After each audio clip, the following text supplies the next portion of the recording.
নমস্কার বন্ধুরা, কণিকাস কিচেনে আপনাদের সবাইকে অনেক অনেক স্বাগত জানাচ্ছি। আজকে আমি আপনাদেরকে দারুণ মজাদার চকো ম্যাঙ্গো ডোরা কেক বানিয়ে দেখাবো, যেটা বাচ্চাদের ভীষণই ভালো লাগবে, তাছাড়াও বড়দেরও কিন্তু খুবই পছন্দ হবে। আর এটা বানানো খুবই সহজ।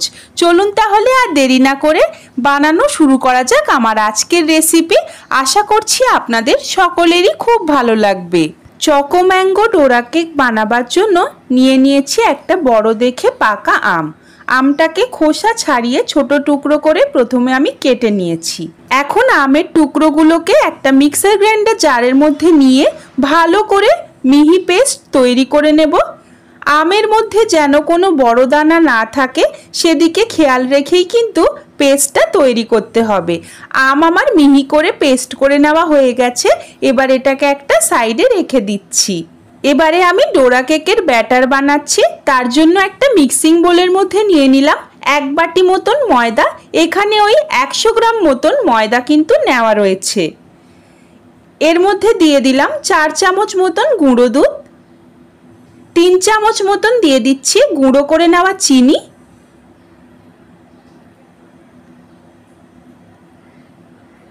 চিনির গুঁড়ো দেওয়ার পর এর মধ্যে দিয়ে দিচ্ছি 1/2 চামচ মতন বেকিং সোডা। আমি কিন্তু বেকিং পাউডার দিইনি, বেকিং সোডা দিয়েছি। এখন চামচের সাহায্যে খুব ভালো করে শুকনো উপকরণগুলোকে একটু মিশিয়ে নিচ্ছি। শুকনো উপকরণগুলো আমার ভালো করে মিশিয়ে নেওয়া হয়ে গেছে। এবারে অল্প অল্প করে দুধ দিয়ে একটা মিডিয়াম ঘনত্বের ব্যাটার আমি তৈরি করে নেব। হ্যান্ড হুইস্কের সাহায্যে একই ডাইরেকশনে ঘুরিয়ে ঘুরিয়ে অল্প অল্প দুধ দিয়ে ব্যাটারটা আমি তৈরি করে নিচ্ছি। দেখুন, খুবই হালকা হাতে কিন্তু এই কাজটা করতে হবে।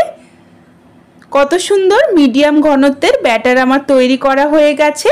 এই পর্যায়ে দিয়ে দিচ্ছি যে আমটা আমরা পেস্ট করে রেখেছিলাম সেটা। আম দিয়ে আবারও ভালো করে হুইস্কের সাহায্যে আমি সব কিছু একটু মিশিয়ে নিলাম। ব্যাটারটা দেখুন কত সুন্দর হয়েছে। ব্যাটারটা কিন্তু খুব বেশি গাঢ়ও হবে না, আবার খুব বেশি পাতলাও হবে না।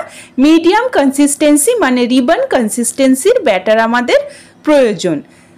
ব্যাটার তৈরি হয়ে গেছে। এই পর্যায়ে দিয়ে দিলাম 1/2 চামচ মতন ম্যাঙ্গো এসেন্স। এটা সম্পূর্ণই অপশনাল, আপনাদের কাছে থাকলে দেবেন, যদি না থাকে স্কিপও করতে পারেন। ভালো করে আমি সব কিছু এবারে মিশিয়ে নিয়েছি। ব্যাটার একদম তৈরি হয়ে গেছে। এবার আমি চকলেট সস বানাবার জন্য একটা গরম প্যানের মধ্যে দিয়ে দিলাম একটা মিডিয়াম সাইজের বাটির 1 বাটি পরিমাণে দুধ। যে বাটি মেপে আমি ময়দা দিয়েছিলাম সেই বাটিরই 1 বাটি আমি দুধ দিয়েছি। এবার এর মধ্যে দিয়ে দিয়েছি 100 গ্রাম পরিমাণে ডার্ক চকলেট। ডার্ক চকলেট দিয়ে ভালো করে স্প্যাচুলার সাহায্যে আমি ফ্লেমটাকে মিডিয়াম টু লোতে করে দিয়ে নেড়ে চেড়ে নিয়েছি। চকলেটটা ডিজলভ হয়ে গেলে মানে গলে গেলে এর মধ্যে দিয়ে দিলাম 1/2 চামচ মতন বাটার আর 1 চামচ মতন কর্নফ্লাওয়ার। স্প্যাচুলার সাহায্যে এখন ক্রমাগত নেড়ে চেড়ে চকলেট সসটাকে আমি বানিয়ে নিচ্ছি। এই সময় কিন্তু গ্যাসের ফ্লেমটা কখনোই হাইতে করবেন না, মিডিয়াম টু লো ফ্লেমেই কিন্তু চকলেট সসটাকে বানিয়ে নিতে হবে। চকলেট সস আমার তৈরি করে নেওয়া হয়ে গেছে। আমি এটাকে ফ্রিজে রেখে প্রথমে ঠান্ডা করে নিয়েছি। এখন আমি প্যানকেকগুলো তৈরি করব। তার জন্য একটা গরম প্যানের মধ্যে দিয়ে দিলাম সামান্য পরিমাণে একটু রিফাইন্ড অয়েল। ব্রাশের সাহায্যে রিফাইন্ড অয়েলটাকে প্যানের চারিদিকে একটু ছড়িয়ে দিলাম, মানে স্প্রেড করে দিলাম। ব্রাশ করে নেওয়া হয়ে গেলে একটা টিস্যু পেপারের সাহায্যে ভালো করে তেলটাকে একটু মুছে নিলাম। প্যানকেক বানাবার জন্য প্যানটাকে প্রথমে হাই ফ্লেমে গরম করে নিয়ে ভালো করে ফ্লেমটাকে একদমই কিন্তু লোতে করে দিতে হবে। লোতে করে দিয়ে আমি 1 হাতা পরিমাণে প্যানকেকের ব্যাটার দিয়ে দিলাম। এখন 2 মিনিট ঢাকা দিয়ে লো ফ্লেমে প্যানকেকটাকে ভালো করে একটু কুক করে নেব। একদিক সেঁকা হয়ে গেলে আমি প্যানকেকটাকে উল্টে দিলাম। এবার অন্য দিকটাও আমি 2 মিনিটের জন্য লো ফ্লেমে সেঁকতে দেব। 2 মিনিট পর আমি ঢাকনাটা খুলে নিলাম। প্যানকেক আমাদের সুন্দরভাবে সেঁকে নেওয়া হয়ে গেছে। দেখুন কালারটা কিন্তু একদমই পারফেক্ট এসেছে। আবারও একটা প্যানকেক আপনাদের আমি সেঁকে দেখিয়ে দিচ্ছি। 1 হাতা পরিমাণে প্যানকেকের ব্যাটার দিয়ে লো ফ্লেমে 2 মিনিটের জন্য ঢাকা দিয়ে প্রথমে একদিক সেঁকে নিতে হবে। 2 মিনিট পর ঢাকনাটা খুলে প্যানকেকটাকে উল্টে দিতে হবে।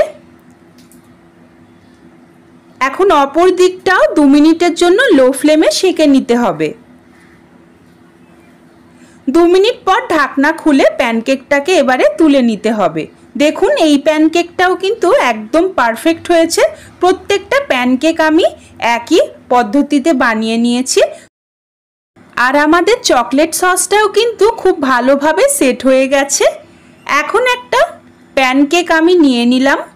এবারে 1.5 চামচ মতন চকলেট সস আমি প্যানকেকের মধ্যে এইভাবে একটু স্প্রেড করে দিচ্ছি। চকলেট সসটা আমার প্যানকেকের মধ্যে খুব ভালোভাবে স্প্রেড করে নেওয়া হয়ে গেছে। এর উপরে আর একটা প্যানকেক আমি দিয়ে দিলাম। বাস আমাদের ডোরেমনের প্রিয় ডোরা কেক একদমই তৈরি। চকো ম্যাঙ্গো ডোরা কেক একদমই কিন্তু আমাদের তৈরি হয়ে গেছে। আবারও একটা ডোরা কেক আপনাদের আমি বানিয়ে দেখিয়ে দিচ্ছি। প্রথমে একটা প্যানকেকের মধ্যে 1.5 চামচ পরিমাণে চকলেট সস দিয়ে আর একটা প্যানকেক এর উপরে দিয়ে দিলাম। দেখুন কত সুন্দর হলো ডোরেমনের প্রিয় ডোরা কেক। দেখুন কত সুন্দর লোভনীয় লাগছে দেখতে। যদি আমার আজকের এই ডোরা কেকের রেসিপিটি আপনাদের ভালো লেগে থাকে তবে বাড়িতে একবার আপনারাও এই পদ্ধতিতে বানিয়ে আমাকে কমেন্ট করে জানাতে ভুলবেন না যে আপনাদের কেমন লাগলো। আমার ভিডিওটিকে একটি লাইক করবেন আর আমার চ্যানেলকে সাবস্ক্রাইব করে আমার পাশে থাকবেন। পাশে থাকা বেল আইকনটিকেও প্রেস করে দেবেন যাতে চ্যানেলে আমি যখনই কোনো নতুন ভিডিও দেব আপনারা সবার আগে দেখতে পেয়ে যান। আমার এই ভিডিওটিকে বন্ধুদের সঙ্গেও বেশি বেশি করে একটু শেয়ার করে দেবেন। আজকের মতন এই পর্যন্তই। ধন্যবাদ।